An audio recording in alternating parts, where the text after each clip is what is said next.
शायद आपके साथ कभी ऐसा हुआ होगा कि आप अपने किसी खास दोस्त या परिवार के सदस्य से बात कर रहे होते हो, लेकिन वो व्यक्ति आपकी बात नहीं सुनता। आपकी बात वो बार बार काट देता है और आप उसे जितना ज़्यादा समझाने की कोशिश करते हो वो बिल्कुल भी नहीं समझता। ऐसे में शायद गलती उस व्यक्ति की नहीं है, बल्कि आपके समझाने के तरीके में। आज के वक्त में टेक्नोलॉजी हमें पास लाने की बजाय दूर लेकर जा रही है। हम दूसरों से हर वक्त जुड़े तो रहते, लेकिन हम अपनी भावनाओं को उनसे नहीं जोड़ पाते, जिससे आज के वक्त में रिश्ते कमज़ोर हो रहे हैं। दूसरों को समझना ज़रूरी इसीलिए है ताकि हम उनके साथ अच्छे कनेक्शन बना सके और हम खुश रह पाए। कुछ लोगों के बिजनेस के लिए भी ये ज़रूरी है ताकि वो लोगों को अच्छे से समझ सके। तो आज की वीडियो में हम इसी बारे में बात करेंगे कि आप लोगों को किस तरह से अच्छे से समझ सकते हो और सुनने की ताकत के बारे में जानेंगे। तो चलिए वीडियो को शुरू करते। किसी को अपनी बात समझाने के लिए सबसे पहले उसकी बात को समझना बहुत ज़रूरी है। क्या आपके साथ कभी ऐसा हुआ है कि आप अपने किसी खास दोस्त या परिवार के सदस्य को कुछ बोल रहे हो, लेकिन वो इंसान आपकी बात को बार बार काट कर अपनी बात शुरू कर देता है? या कभी ऐसा हुआ है कि कोई इंसान आपको कुछ बोल रहा है लेकिन आप उसकी बात को काट कर अपनी बात शुरू कर देते हो? तनाव के वक्त में आप जब किसी से बात करते हो और वो व्यक्ति आपकी बात नहीं सुनता तो आप और तनाव में आ सकते हो। ऐसे में सुनने वाले को लगता है कि सामने वाला अपनी परेशानी बताकर उसका हल पूछ रहा है, लेकिन असल में अपनी परेशानी बांटने वाले को उसका हल नहीं चाहिए। उसे चाहिए कि कोई बस उसकी बातों को ध्यान से सुने और उसका दर्द बांटे। जब कोई व्यक्ति आत्महत्या करने के लिए किसी बिल्डिंग पर चढ़ जाता है तो लोग उसे तरह तरह के समाधान बताने लगते हैं। लोग उसे कहते हैं कि तुम्हारी ज़िंदगी अभी बची हुई है, ख़त्म नहीं हुई है, और ऐसे ही ना जाने कितने उसे समाधान बताने लगते हैं।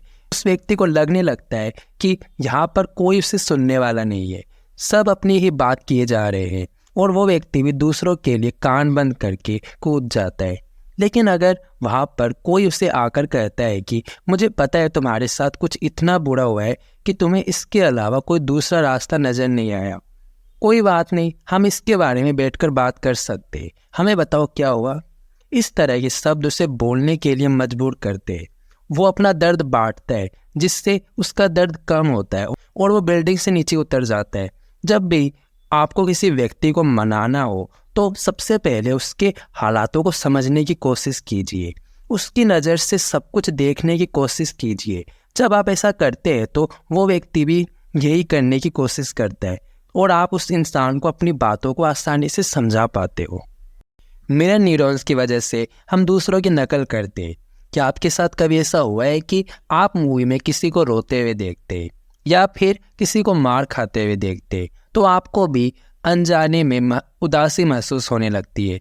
बहुत से लोग सामने वाले की तरह रोने भी लगते या वे कुछ इस तरह के भाव अपने चेहरे पर लेके आते, जिससे ये साफ जाहिर होता है कि उन्हें भी उस दर्द का एहसास हो रहा है।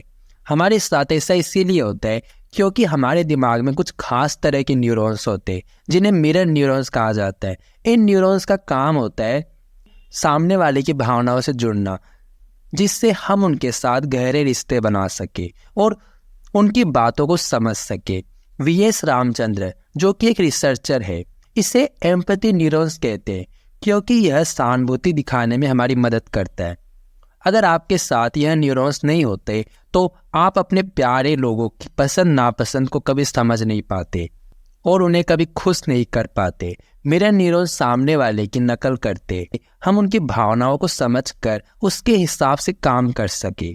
स्टडीज़ यह दिखाती है कि जब हमारे भावनाओं की नकल की जाती है तो हमें अच्छा महसूस होता है, लेकिन अगर उसकी नकल नहीं की जाती तो हमें लगने लगता है कि सामने वाला हमसे जुड़ा नहीं है और हम भी उससे अपना कनेक्शन काट लेते हैं। इसकी एक वजह है कि आज ज़्यादातर बातें फ़ोन पर होती है और हम सामने वाले की भाव को नहीं देख पाते। इसीलिए आज के वक्त में हम लोगों की भावनाओं को कम समझने लगे हैं। जब आप अपनी भावनाओं को खुलकर जताते हो तो आप दूसरे इंसान को भी खुद से जुड़ने का मौका देते हो। मानो अगर आप किसी बात को लेकर परेशान हो लेकिन आप दिखा रहे हो कि आप बिल्कुल ठीक हो, ऐसे में कोई व्यक्ति आपसे आकर मजाक करता है तो आपको तुरंत गुस्सा आ जाएगा, लेकिन इसमें कहीं ना कहीं तो गलती आपकी भी है। आपने उस व्यक्ति को दिखाया कि आप बिल्कुल ठीक हो, ऐसे में उस व्यक्ति ने आपकी नकल करने की कोशिश की और आपको गुस्सा आ गया। इसके अलावा दूसरों को भी समझने की कोशिश कीजिए और उन्हें अपनी भावनाओं को दिखाने का मौका दीजिए। मान लीजिए कि आप अपने किसी खास दोस्त से मजाक करते और वो इस बात पर आपके ऊपर टूट पड़ता है। ऐसे में आप गुस्सा मत कीजिए, बल्कि उसे अपनी भावनाओं को दिखाने का मौका दीजिए। अगर वो व्यक्ति इस तरह के मजाक से हमेशा गुस्सा नहीं करता था तो मतलब साफ है कि वो किसी बात को लेकर परेशान है। जब आप दूसरों से उनकी भावनाएं जानने की कोशिश करते हो तो आप उन्हें कुछ ज़्यादा अच्छे से समझने लगते हो। इस तरह से जब आप उसे समझने की कोशिश करते और उसकी भावनाओं को कम करते तो वो भी आपकी नकल करके आपको समझने की कोशिश करते हैं।